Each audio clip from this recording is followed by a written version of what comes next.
డిసెంబర్లో సలార్ కోసం ఒక మెట్టు తగ్గాడు షారుఖ్ ఖాన్. కానీ హాలీవుడ్ నుంచి వచ్చే పోటీ మాత్రం సలార్ డంకీ సినిమాలకు తలపోటుగా మారుతోంది. విచిత్రం ఏంటంటే 3 సినిమాలు 3 ఇండస్ట్రీల నుంచి వస్తున్నాయి.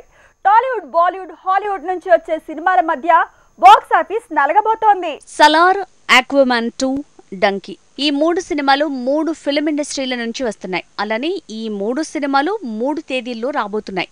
విచిత్రంగా మూడింటికి 100 కోట్ల వసూలు వచ్చే అవకాశం ఉంది. సలార్ డిసెంబర్ 22కి రాబోతున్న Telugu cinema. KGF fame Prashanth Neel making లో రెబల్ స్టార్ చేసిన మూవీ కాబట్టి పాన్ ఇండియా లెవెల్లో ఆ క్రేజే వేరేలా ఉంది.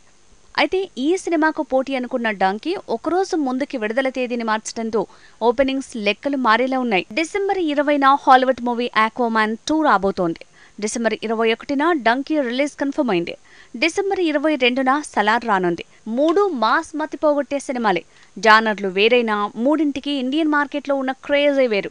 అందుకే క్రిస్మస్ పోరులో ఏ సినిమాకు అంత ఈజీ కాదు. షారూఖ్ విషయానికి వస్తే పఠాన్, జవాన్ హిట్లతో 2 సార్లు 1000 కోట్ల క్లబ్లో అడుగుపెట్టాడు. దీనికి తోడు రాజ్ కుమార్ హిరానీ మేకింగ్ లో సినిమా కాబట్టి డంకీకి భారీగానే అంచనాల భారం ఉంది. కానీ ఆక్వామ్యాన్, సలార్ లాంటి ఊరు మాస్ మూవీస్ ని డంకీ లాంటి ఎక్స్పెరిమెంటల్ సినిమా తట్టుకుంటుందా?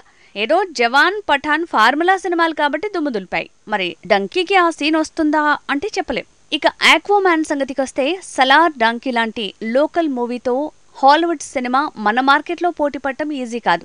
కానీ ఈ మూవీకి మన దేశంలో ఉన్న క్రేజ్ మొదటి పార్ట్తోనే తేలింది. సో హిట్ మూవీకి సీక్వెల్ అవ్వటం వల్ల ఈ మూవీ ఓపెనింగ్స్ 100 కోట్లు దాటుతాయనే అంచనాలున్నాయి. ఎలా చూసినా డిసెంబర్ 3rd వీక్ 3 సినిమాలు 3 సెంచరీలు కొట్టేలా ఉన్నాయి.